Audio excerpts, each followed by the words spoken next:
रामलाल, जिसकी उम्र 65 साल होती है, जो अपनी पत्नी कमला के साथ अपने घर में रहा करता है। घर में उसके बेटा बहू भी होते हैं। जो उसकी पत्नी होती है कमला, वो ज़्यादातर बीमार रहा करती है। उसके पैर में कुछ ज़्यादा दर्द रहता है, जिसकी वजह से वो ज़्यादा चल फिर भी नहीं पाती।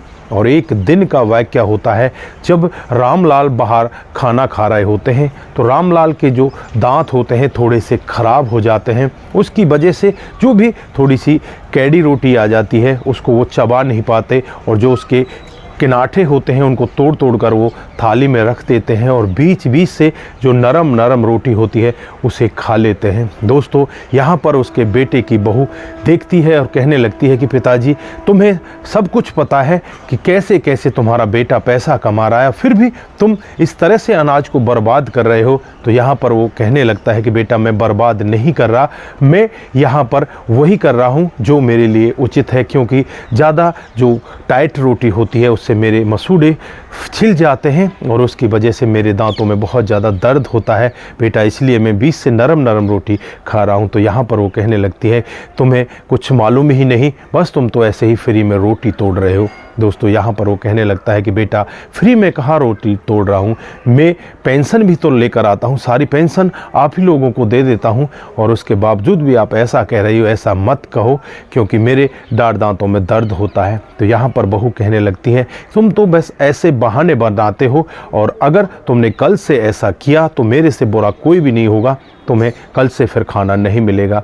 दोस्तों, यहाँ पर रामलाल अपनी आंखों में आंसू भर लाते हैं और बैठकर सोचने लगते हैं कि मेरी जब पत्नी मेरे साथ हुआ करती थी, आज भी है, हालांकि आज वो बीमार है, जब मेरे साथ वो अच्छे से रहा करती तो मुझे गरम गरम और नरम नरम रोटियां खिलाया करती, लेकिन आज बेटे की बहू इस तरह से मुझसे कह रही है, कल अगर इस तरह से रोटी छोड़ी तो तेरे लिए अच्छा नहीं होगा। दोस्तों, यहाँ पर जो उसकी पत्नी होती है कमला, दूसरे कमरे में बैठी होती है। ये पूरा वाक़या वो अपने कानों से सुनती है, और जब रामलाल उसके पास जाते हैं तो जो अपना चेहरा होता है उसे बनावटी बनाने लगते हैं, और वहाँ पर खुशी उसे ऐसे दिखाते हैं कि जैसे मानो वो बहुत ही ज़्यादा खुश हैं। तो यहाँ पर पत्नी कहने लगती है, क्या हुआ, आज बहुत ज़्यादा परेशान से दिखाई दे रहे हो। तो यहाँ पर रामलाल कहते हैं कि नहीं नहीं, मैं भला क्यों परेशान हूँगा, मैं तो गरम गरम रोटी खा कर आया हूँ।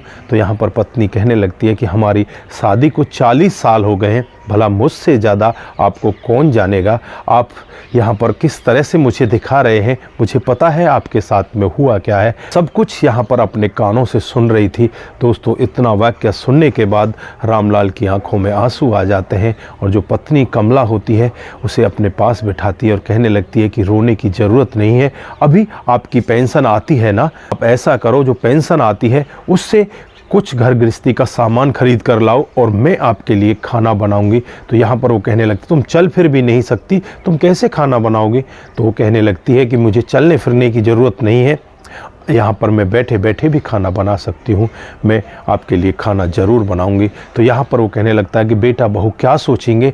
तो यहाँ पर जो उसकी पत्नी होती है कमला, वो कहने लगती है कि आज तक बेटे ने कुछ सोचा नहीं, तो अब क्या सोचेगा, बेटे के पास हमारे लिए थोड़ा टाइम भी नहीं है, वो हमसे कभी बातचीत नहीं करता, और हम लोग अगर उसे कुछ बताते हैं तो वो एकदम हमारे ऊपर ही गुस्सा हो जाता है और कहने लगता है कि तुम्हारी जैसी बहू लाखों में एक है, ऐसी बहू तुम्हें कभी नहीं मिलेगी जो तुम्हारी इतनी सेवा कर रही है, वरना लोग तो अपने बड़े बुजुर्गों को अनाथ आश्रम में छोड़ देते हैं। दोस्तों, इस तरह का वाक्या बेटा कहता है उनसे, लेकिन आज वो बेटा से कुछ भी बातचीत नहीं करने वाले। यहाँ पर पड़ोस में एक लड़का होता है, उस लड़के को लेकर रामलाल बाज़ार चले जाते हैं, और बाज़ार से जो घर गृहस्थी का सामान होता है उसे खरीद कर अपने घर ले आते हैं। दोस्तों, उसके बाद जो यहाँ पर इनकी पत्नी होती है कमला, फिर अपने पति के लिए बड़े ही प्यार से, बड़े चाव से गरम गरम खाना बनाती है, और जब उस खाने को रामलाल खाते हैं तो यहाँ पर रामलाल को भी बहुत संतुष्टि मिलती है। इधर जो उसकी पत्नी होती है उसे भी बहुत ही ज़्यादा गर्व महसूस होता है कि मैंने आज अपने पति के लिए खाना बनाया, और वो भी बड़े सुकून के साथ इस खाने को खा रहे हैं। शाम को उनका बेटा आता है जिसका नाम गौरव होता है, जो एक कंपनी में इंजीनियर होता है।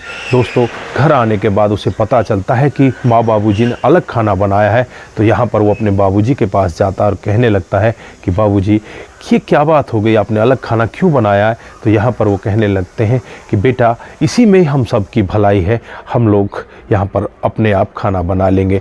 हमें यहाँ पर अपना खाना खुद का बनाना और खुद खाना ये बहुत अच्छा लगता है। दोस्तों बेटा भी यहाँ पर कुछ ज़्यादा नहीं कह पाता और वो चुपचाप अपने घर चला जाता है। इधर जो इनका एक बेटा होता है, इस बेटे का भी बेटा यानी कि रामलाल का पोता होता है, वो भी करीब करीब 8.5-9 साल का हो जाता है। दोस्तों वो बच्चा भी ये पूरा वाक़या देख रहा होता है और बच्चा यहाँ पर बैठकर एक कोने में बिल्कुल सोचने लगता है कि यार ये हो क्या रहा है। छोटा सा बच्चा और इतना अजीब तरह की हरकतें करने लगता है।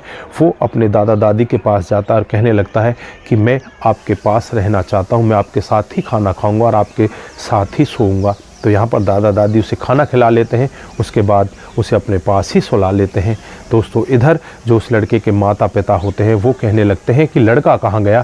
तो पता चलता है कि लड़का तो दादा दादी के पास गया। यहाँ पर जो उसकी माँ होती है लड़के की, वो कहने लगती है कि दादा दादी ने इसको बिगाड़ दिया है। अब वो बच्चे को जिद करके अपने पास बुलाने की कोशिश करते हैं, लेकिन बच्चा उन्हें साफ मना कर देता है और कहता है कि मैं तुम्हारे साथ नहीं आ सकता, मैं अपने दादा दादी के साथ रहना चाहता हूँ, इनकी सेवा करना चाहता हूँ। तुम लोग तो बहुत ही ख़राब हो, तुमने तो हमारे दादा दादी की सेवा नहीं की, तुम्हारे साथ भी ऐसा ही होना चाहिए। बुढ़ापे में मैं भी तुम्हारे साथ ऐसा ही करूँगा, तुम लोगों को घर से बाहर बैठाऊँगा और तुम्हें खाना भी नहीं दूँगा। दोस्तों इस छोटे से बच्चे की बातों को सुनकर दोनों के दोनों वहाँ पर एकदम से ऐसे हो जाते हैं मानो उनके पैरों में कोई ताकत ही ना हो। दावा करने लगते हैं कि हमने बहुत ही गलत काम किया, हमने माता पिता के बारे में कभी सोचा ही नहीं। माता पिता यहाँ पर अलग से खाना बनाने लगे, बुढ़ापे में इनके साथ में हमें होना चाहिए, लेकिन हम इनसे अलग हैं। ये हमारे छोटा सा बच्चा हमें सीख दे रहा है कि बुढ़ापे मैं भी तुम्हारे साथ ऐसा ही करूँगा, तुम लोगों को घर से बाहर भगा दूँगा। दोस्तों जब छोटे से बच्चे की इस तरह की बातें वो सुनते हैं तो वो बातें उन्हें अंदर से झकझोर देती हैं और तुरंत ही वो अपने माता पिता के पैरों में गिर जाते हैं। जो बहू इतना ज़्यादा क्रोध वहाँ पर दिखाया करती थी, बेटा जो इतना ज़्यादा क्रोधी हुआ करता था, उसका क्रोध अब मिट्टी में मिल जाता है। थोड़ी देर में ही वो घुटनों के बल आ जाते हैं, अपने माता पिता के पैरों को पकड़ लेते हैं और कहने लगते हैं कि हमें माफ़ कर देना, हमसे बहुत बड़ी भूल हुई है।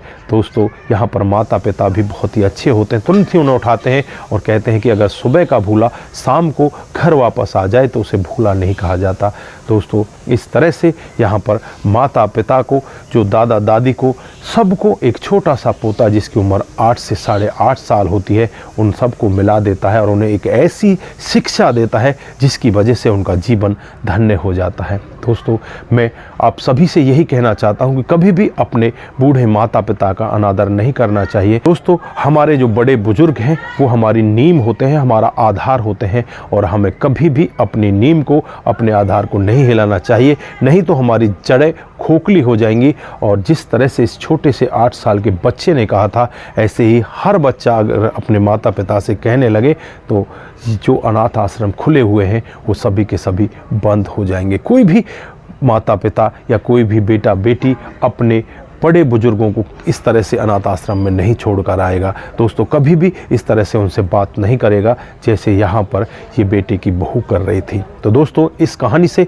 आप लोगों को शिक्षा भी मिलती है और ये कहानी बहुत ही ज़्यादा पारिवारिक है और इसे अपने परिवार के साथ बैठकर सुनना चाहिए। उन लोगों को भी सुनाना चाहिए जो लोग क्रोध में अपने माता पिता को इस तरह से घर से बाहर निकाल देते हैं। तो दोस्तों आप लोगों के इस कहानी के बारे में क्या विचार हैं, आप क्या कहना चाहते हैं, आपके जो भी विचार हैं एक बार कमेंट बॉक्स में ज़रूर दीजिएगा। दोस्तों आज के लिए बस इतना ही, फिर मिलते हैं किसी नए मूड के साथ। तब तक के लिए आप अपना ख्याल रखें, परिवार का ख्याल रखें, सतर्क रहें, सावधान रहें और रिश्तों की अहमियत को ज़रूर समझें। नमस्कार, जय हिंद,